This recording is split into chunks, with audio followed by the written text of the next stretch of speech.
back to talk episode, whatever this was, with week 2 veto, episode 6 of Little Brother with Q here. Very messy episode, especially for someone. But, initial thoughts on the episode? Aspen, you're pissing me off. I hope you're next. Which is impossible because you haven't been nominated, but... True. Pissing me off! Uh-oh.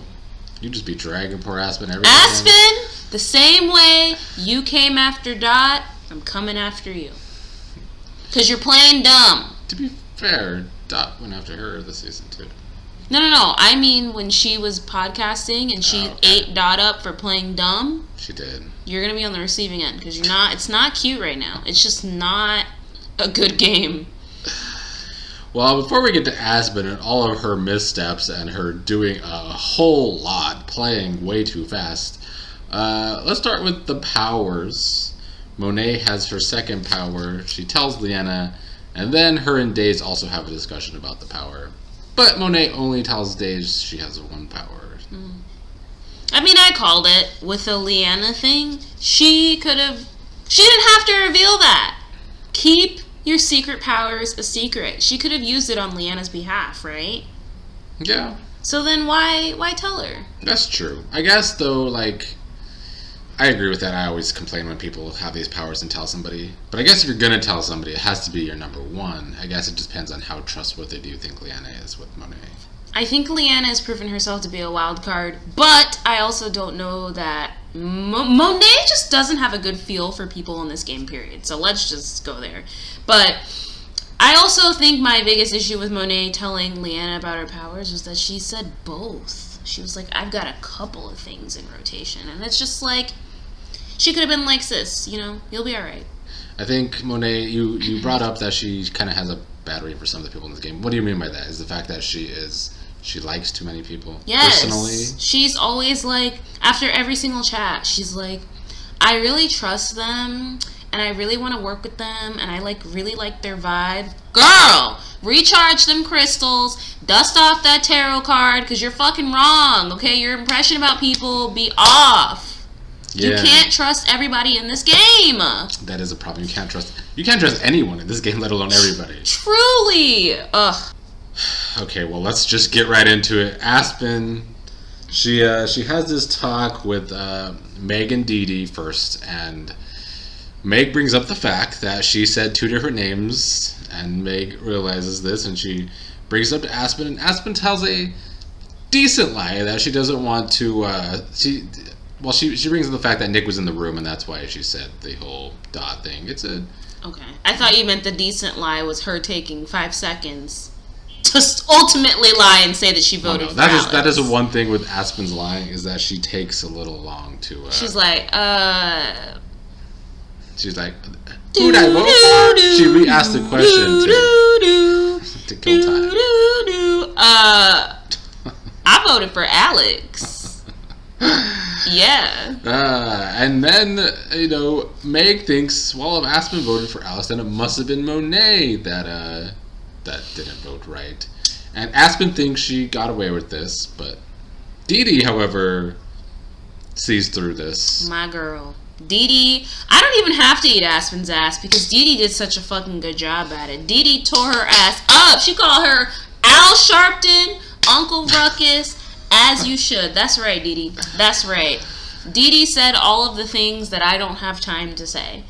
Yes, Aspen is telling all of these dumb lies, and it's wild to me that Meg just so willingly took Aspen's word at face value and was like, oh, then it must have been Monet. Because as Dee Dee so eloquently pointed out, Aspen has said 2 different names now. So that inherently makes whatever she's saying sketchy as fuck. I think what really annoyed me the most about that chat is that in another chat, Aspen says to Alex, yeah, I had to cover my trails, about me not voting for you, but And it's like, you did an awful job. D is on to you. You've told all of these people different names. Like, it's floating around now that you're a liar. Different people have pieced it together. You're not covering your tracks. You're leaving a fucking piss trail straight to your den. And I'm tired of it. Why are you lying? Like, she's very much on her Alex shit of just telling dumb, pointless lies. And I don't understand why.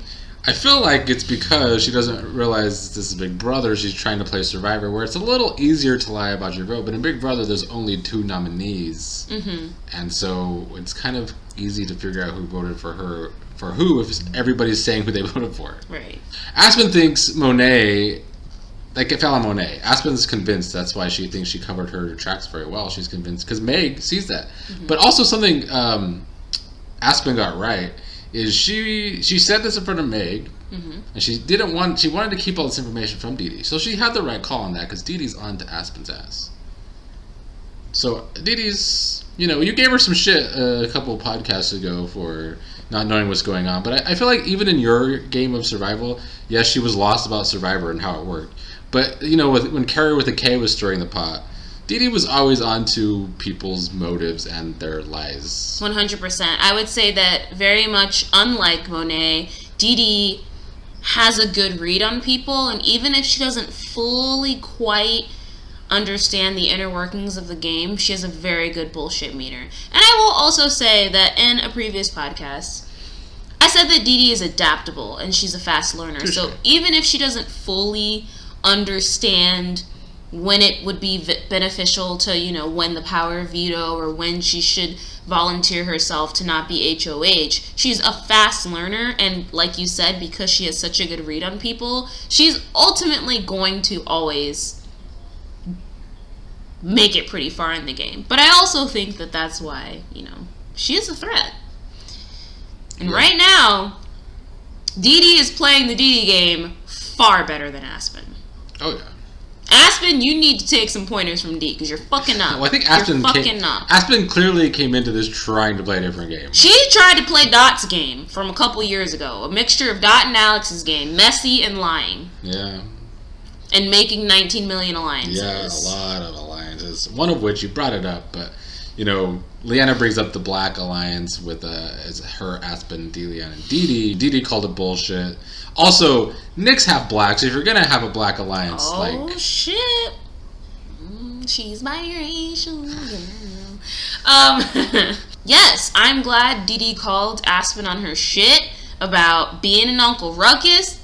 It's a little aggressive. I'm not gonna co-sign that one. I will say that, as I said in the comments, to reduce this game to playing with people for the culture is actually just kind of insulting to the diverse cast that you've maintained. And we all have been afforded the opportunity to play games with people for reasons other than them just being black. So I actually think that it's just reductive. Don't do that. Play with people because you actually just like them or because you think you can beat them. Aspen, in your case, you're beating no one. If anything, I actually would take her to the final 2 just to hold her to the fucking fire for all these lies that she's told. I'm going to defend Aspen for a second when it comes to the whole Dot situation and Dee Dee calling her Uncle Ruckus, because in the second episode, Dot said in his confessional he was targeting Aspen because she is a big threat and nobody ever sees that, like you say. Mm-hmm. So Aspen's gut was right to vote out Dot for her own personal gain. Sure, but then don't try and say that you are trying to do an all-black alliance and that it's for the culture and that we're rooting for everybody black. No, you're not. I mean, I guess. But I guess the excuse can be, Dot was coming for her.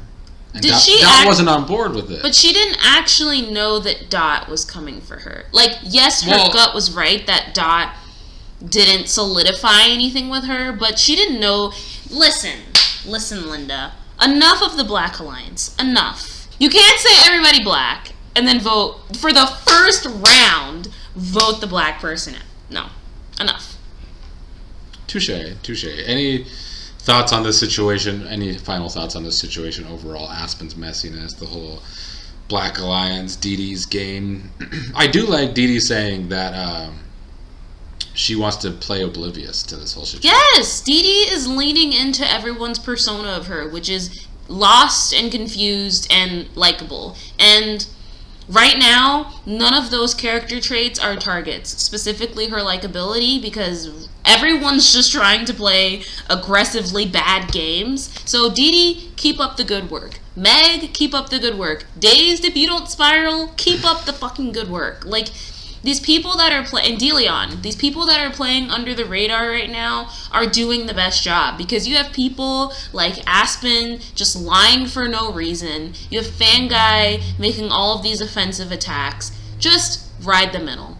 Ride the middle. That's what you do best. It's okay. Well, something else that's also annoying me too, and just like why Monet has like such a bad sense for the game, and it did come full circle at the end of the episode, but just literally Monet's final statement to Days was like, oh yeah, I really hope Aspen gets in. Like, maybe we can pull Aspen in because she's just super trustworthy. And then the next chat, Aspen's like, yeah, I voted for Alex, so must have been Monet. Fanguy is playing this game where he's, Leanna's wants to make an offensive strike at Fanguy now because of the whole using the veto situation.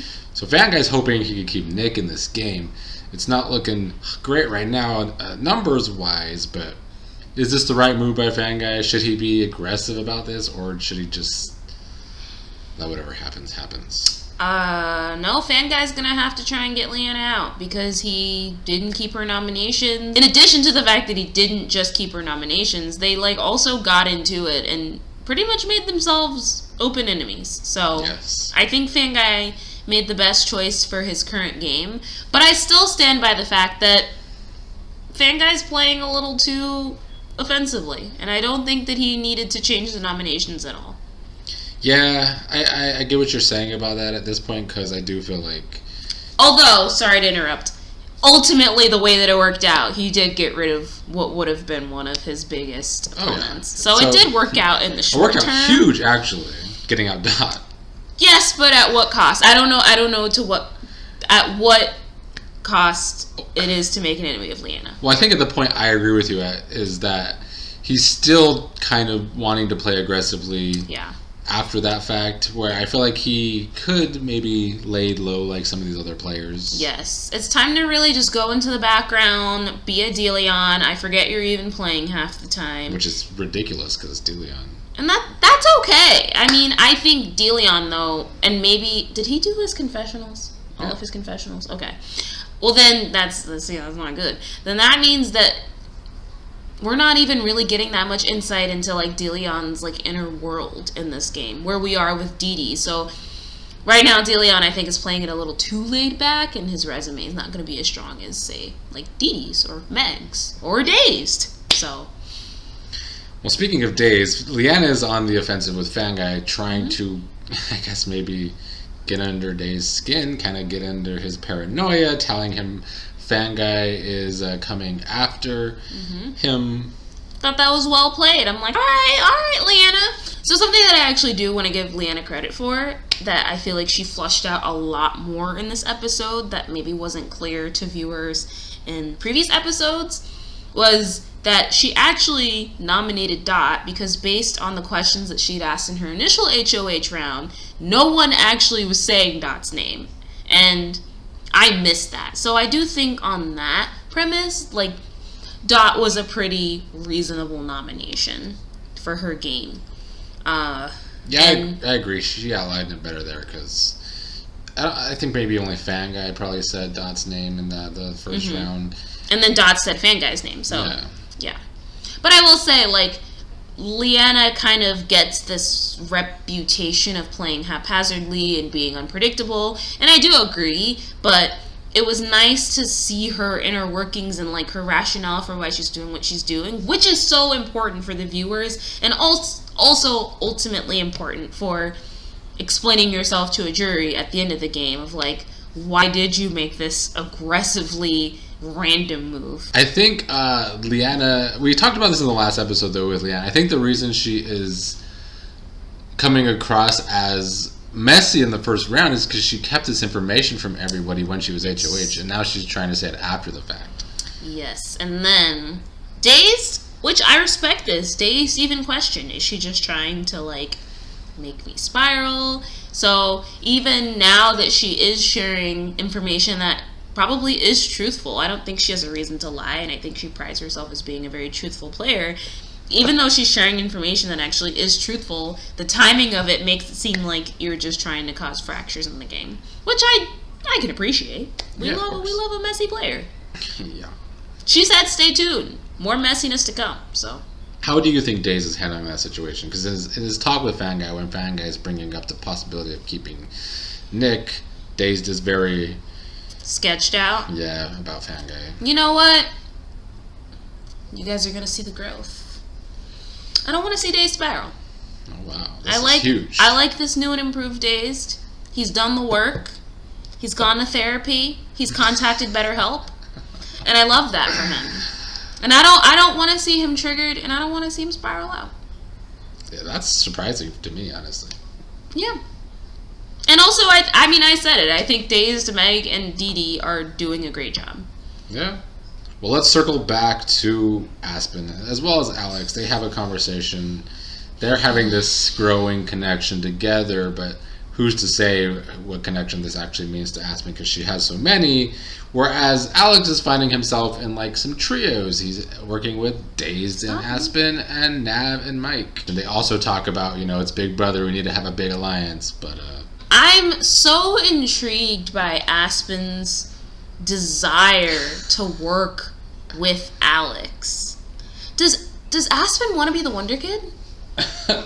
I don't know. Maybe this is because it's coming off of when they all did a Survivor podcast together. Yes, it's giving she wants to be the Wonder Kid, and she's like adapted his lying for no reason, just deplorability. I don't even know if deplorability is a word.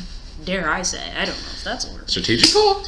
I think deplorability is a little bit more feasible than strategical. Strategical is a real word. It's just... Strategical is not a real word. It's a real word. I do not care what anyone says. It is not a real word. The word is strategic. Yes, it's just an unnecessary word. It's redundant because you can just say strategic. I feel like it's the liars leading the liars, Is Alex really someone that you want to align your game with right now? Like, I don't get why she's so... Like, you had something good going with the matriarchy. You could have had something... Like, she has a couple of good things going, so I don't get why she's just like, fuck Dot, let's start... Which, again, you said the Dot call was a good move. I agree. But, like, I don't get why she's just so hell-bent on going all in with Alex.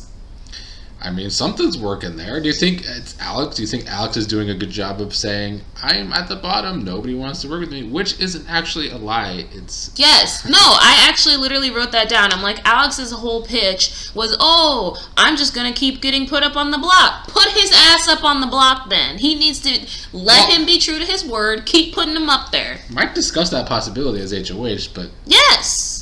Be like, hey, Alex, honestly, you called it, so I'm just going to honor your word. Any other thoughts on Alex's game right now?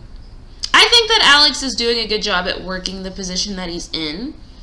And, this is I hesitate to say a 180, but it's about a 97 turn, from where he was, of just being completely on the bottom and likely being the nom every week. I think that people... for some reason, see a little bit of themselves in Alex, and they're like, that could just as easily be me the minute he's gone. And it's like, well, maybe if half of you just shut the fuck up and stop playing so aggressively and go after these quiet, under-the-radar players like D, maybe you fucking wouldn't always be up. You're not wrong about that. Let's move on to the conversation. Which, to be clear, I do want D to win. But continue. This is now a D stan account. Over Deleon, you're done. Deleon's not playing enough for me. It's still very early though. Big Brother's a long game, and there's a battle back. Okay, all right. Are you foreshadowing some spicy Deleon? We might get a little bit of Deleon stirring the pot. Right now, Deleon is giving me dukes. I'm gonna need him to spice it up. I need a spicy sriracha aioli because it's giving bland. Spice it up, Deleon. But I mean, Dee Dee's not spicing anything up either. Dee Dee's confessionals are very spicy. I mean, she called Aspen Uncle Ruckus. Oh, yeah, that's true. But I mean, on game level, she's not really stirring the pot. No, I don't need her to stir the pot, but I even feel like Deleon's confessionals have not it's just been kind of like, petty quips of like, I actually don't care. And it's just like, okay, you don't care, but like, I'm not seeing steps to see Deleon like actively advancing his game. And Dee, by remaining the dumb, oblivious one that doesn't know what's happening, she is advancing her game. I do respect that. Whereas Deleon, I feel like, just isn't present within the game. Yeah, I'll say about Deleon's confessionals, he likes to keep them short, so maybe that's a reason Fair enough. why. Alright, we stand an instruction follower. Alright, it's a DeLeon sand down. Okay. DeLeon. Okay, go ahead. We'll move on to the conversation. Did you get anything from the conversation between Meg and Fanguy? They had a nice long talk. They're friends in real life. They kind of made a final two. Now listen, Meg. You're doing good. But you made too many final twos now. Well, Dot's gone. Dot is gone, but didn't she have some shit with Alex? Alex was like, oh, But I want you to be Alex my number already, two. though. But see, Alex is so logical that he doesn't even see her voting against him as betrayal so much as, like how he did me with Carrie K. He doesn't even see it as like, oh, you betrayed me. He sees it as, oh, now I can be your number two. So Alex is probably like waiting for Meg to. It's kind of toxic. Alex is waiting on Meg to contact him. Why is it toxic? It's just like I'm gonna vote your closest person out, so you have to come to me. Well, It's giving red flags, Alex. One thing about Fanguy's game, I'm going to call him out here, even though I call him out during confessionals a lot, honestly. Fanguy loves, and he should have learned this, I called him out during this season in confessionals, because he should have learned this with Dot. Fanguy based a lot of his game off of outside connections in this game. And I don't know why he loves to do that, but he does. So I feel like Fanguy's feeling he's struggling to make connection in this game, which maybe is true, but maybe it's his own fault because of his past games. But also, so he feels like he needs to fall back on close relationships like Meg and maybe Aspen. Well, I will say, Meg and Aspen are the perfect people to fall back on your outside relationship. Because as much as Meg likes to decouple her personal feelings about people from this game, I don't feel like she's very good at doing it. So I think that if anyone's gonna go for the, hey, but we're actually friends, like we've met and had drinks, like Meg is the person to do it. As is Aspen. I feel like Aspen really likes this, ironically, as much as she's pushing an all-black alliance, I feel like she really likes her good old boys club, her, Fanguy, and Mike, and Dazed. Yeah, she likes working with guys. And also, like, I get that it's a returnee season and that people will naturally connect off camera. I feel like once you play the game, it's game mode. And like you can rely on relationships that you've cultivated with people in other games, but to say that like, oh yeah, I went to like your baby shower 3 years ago. Like no, you can't be using personal relationships to actually fuel your gameplay. You know what I mean? I agree with that. It could end very poorly, like Online Survival 3. Nav, we saw more of Nav in this episode. Good episode for Nav. Do you have any thoughts on Nav? He wins the veto, he doesn't use it because Nav has hated Nick since minute 1 of meeting him in Online Survival 3, but what were your thoughts on Nav? Why? Because he got a speech impediment? Maybe.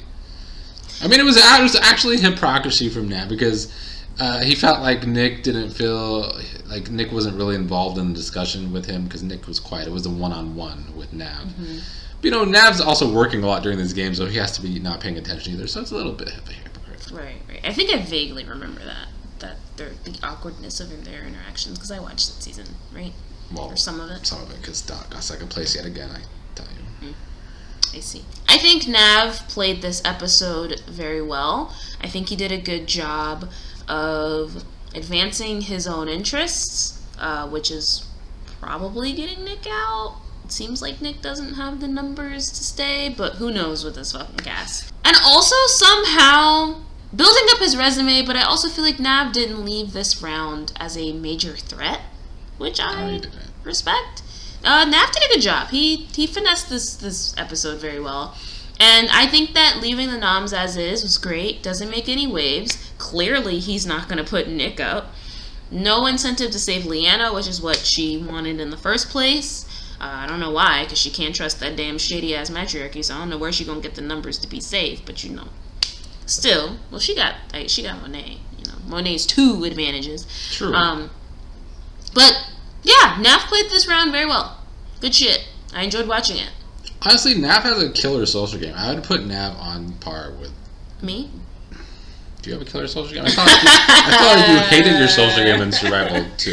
No, like, my Nav, social game sucks. Nav's whole thing, though, is that I think Nav is like me. Okay, I'm just being funny. But Nav is like me in the sense that I feel like he thinks he doesn't have much of a social game and that he's, like, too honest and straightforward. Yeah, right. He is like you in that sense. Which I do like that about him. But, yeah, Nav's social game is good. It's respectable. But I was going to say, he's similar to, like, Didi and, like, the Ghost of Aspen from similar, for past games, of, like, he stays neutral.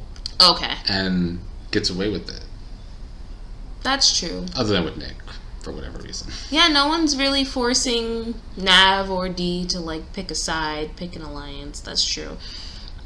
I disagree, though. Like, Didi's actually just, like, likable. And I don't know that Nav has that immediate... Well, not maybe immediate, but I feel like a lot of the players like Nav in the game so far. Even Monet, well, Monet likes everyone, like you said. But Monet likes Nav. Anyways. Well, is there anything we didn't talk about that you want to talk about before we get to your ups and downs of everybody? Most of it was just me dragging the shit out of Aspen. Surprise, surprise. I'm tired of the lies! The lies! I'm glad that the matriarchy, I say it different every time. I'm glad that this fake-ass alliance has been revealed. Dazed and Busters, dead. All of these 50 million alliances, I'm surprised that the people in the alliances can keep up with them. I just love to see them unravel. It's to the point now where every single conversation is an alliance, and I'm just like, I'm not even going to write this down or take note of who's in it, because it's not real. It is not real. Exactly. It's not real. I'm tired of the lies on Aspen's part, but on the entire game's part. Like, just play the game. You hoes lie and make too many alliances and are just fake. And I'm tired of it. And another point for Didi. Didi called that out in this episode. She said, it can't all be like Oprah and say, you get an alliance, you get an alliance. Everybody gets an alliance. Yes. That was a good confessional. That was a good, yeah, Didi, good episode for her. But anyways. Only other thing I said is, in the conversation between Monet and Daze, which was a good, Daze, again, playing this well. Good reach out on Daze's part. I like how he's thinking a couple steps ahead of, you know, maybe we can kind of encourage someone else to volunteer, someone that we potentially want to get an advantage. I like that. Although, you know, is it controlling? I don't know.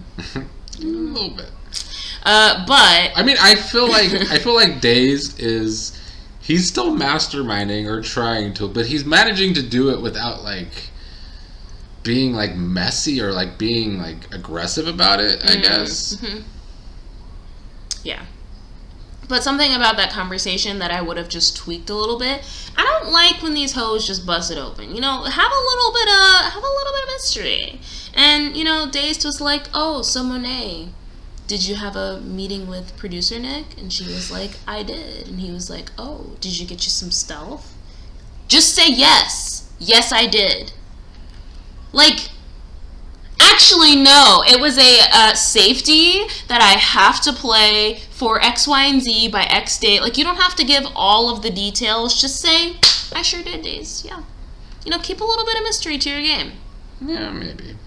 I guess I see both points. In this case, I feel like they know each other has an advantage, so it's like... True, but, like, I guess... It could build trust if you're talking about it. I guess my hesitancy with that, because going in, I didn't know how Dazed felt about Leanna. And so I was literally coming off of that chat where she was offered one of her advantages to save Leanna. I'm like, fuck, he's probably going to, like, counterplay his advantage to cancel hers out or whatever she was thinking. That's why I'm just like, yeah, say I have an advantage. Sure, it's stealth. Don't give too much because you don't know how he feels about the nomination. So that's why I didn't think it was the best play. But I mean, to be fair, she didn't give too much because she didn't bring up her other... She didn't have to say it was safety. But she didn't give up her other power. I said what I said. Let's get... Keep a little mystery. Future players, a lot of you want to be out here playing new games. Have a little mystery. Stop busting it open for people. They're just gonna run through you. I feel like it's different though because it's an all returnee season. I feel like since the beginning of this game, everyone has just been playing hard, balls to the wall right off the bat. Everybody's playing too hard, too fast for the most part, except for a few. You know what? I'm gonna be honest with you, Nick. Like I am actually enjoying the season as much as this cast is pissing me off because they're just doing dumb shit. I am very excited for a new fresh cast where no one knows each other. There is no prior contact. Like I'm ready for it because. So everybody that keeps saying you want to play new games, new people watching the shows, even though everyone wants to play Big Brother. But if you want to play Survivor soon, hopefully you should sign up. No returners. I would like to not have no returners for a while. We need fresh season. Fanguy, you're gonna have to sit it out. All right, you played about 57 seasons. Don't worry, Fanguy. I'll ask you to play another game soon enough. All right. Ups and downs. We shall begin with Monet. You're just gonna go down my list. I'm gonna go back and tit for tat. Okay. Well, Monet, I would say I have her as slightly down, just because, again, not quite in tune with the game. She's just a little off on her reading of people, and I think it's I think it could potentially lead to her downfall, and I think we see that very nicely with Aspen, where she's, again, busting it wide open like, let's get Aspen in on this. And then Aspen's fucking throwing her name through the mud, basically trying to pin her poor decisions on Monet. True. How about Dazed? Dazed I have going up this round. I think Dazed has been doing a nice job. I think that he has a very good intuition for who to reach out to, who to have chats with, what information to share or to not share, as annoying as it may be. Still did not like the response to, well, I couldn't be HOH. But anyways, I think Daze is doing a nice job. I have him up this week, and I hope that he stays up, and I hope that he keeps Leanna's comment in the back of his mind, but I hope he doesn't spiral. How about Aspen? You already know how I feel about this. How? Down. Nothing else to say. Guess you've said enough. Fanguy. Fanguy was hard to gauge. I think I ultimately concluded that Fanguy hasn't moved up or down. I still think that Fanguy is playing more aggressive than he needs to. And I think that he just is so used to having to fend for his life that he's just in natural defense mode. But it's like, bro, chill out. Relax. But I also think that in that same vein, like, he's doing a good job at, painting Leanna as a target, and very well could get what he wants and may get another major target out of the game. So Fanguy, I think he's doing all right. He's neutral. How about Alex? I have Alex going slightly up. I think that he did a good job at playing the position that he's in, which is mostly on the bottom, but somehow solidifying some alliances, which isn't hard because Aspen's busting it wide open for him. So he has an ally in her at least.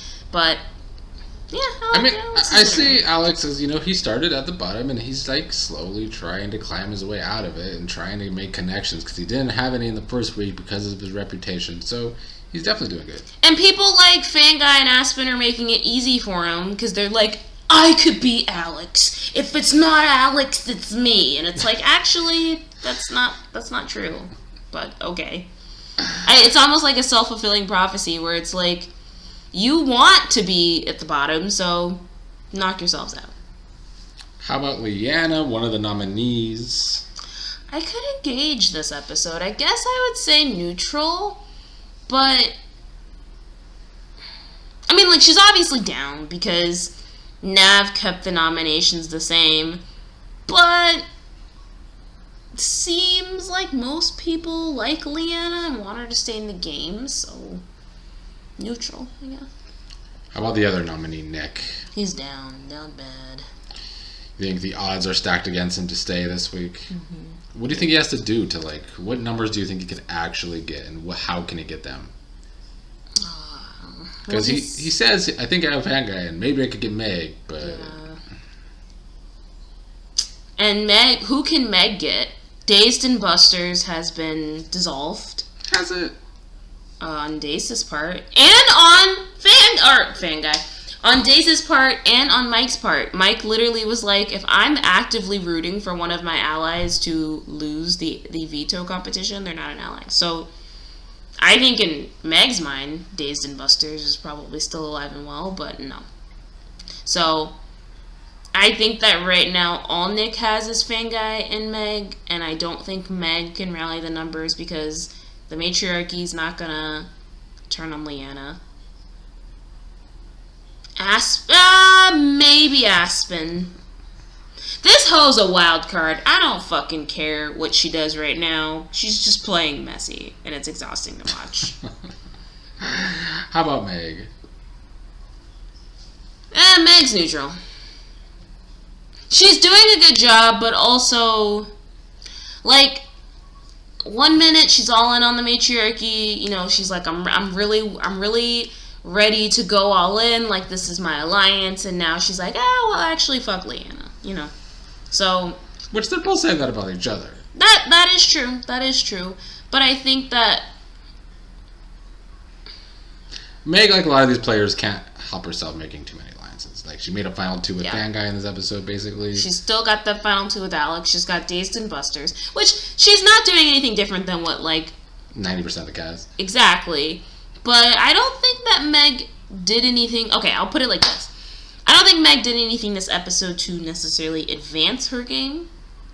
And I also don't think she did anything to hurt her game. That's why I have Meg as being neutral. But I still overall think that Meg is in one of the better positions within this game. How about Mike? Mike, I have going up. He put his nominations up, and they stayed up. True, I guess. That's a successful HOH. How about Nav? Nav, great episode for him. Won the power of veto, kept the noms the same, but somehow didn't make enemies. Come on. Nick knew Nav wasn't gonna say pull him off. And then Leanna was like, I don't want you to. Good game for Nav. And also, he did some damage control with Monet. Yeah. And you know, well, that's all Monet needed. All you gotta do is have a chat with Monet and y'all in an alliance. How about DeLeon? Is he playing this game? He's there. He's under the radar. I think that is a change of pace for DeLeon. Yes! Play under the radar. But this is like why Aspen was so good and so dangerous for earlier seasons. Play under the radar, but still be having strategy for why you're doing what you're doing. I'm not getting enough insight into why DeLeon is doing what he's doing. That's fair. To give him any sort of accolades. Which is in contrast with D, who is giving all of her insight and logic and very much clearly saying, I'm gonna play dumb. While D is last, we have a lot of arrows going up for her. So up! She did a great job this episode. Keep up the good work, D. Alright, well that is all for tonight.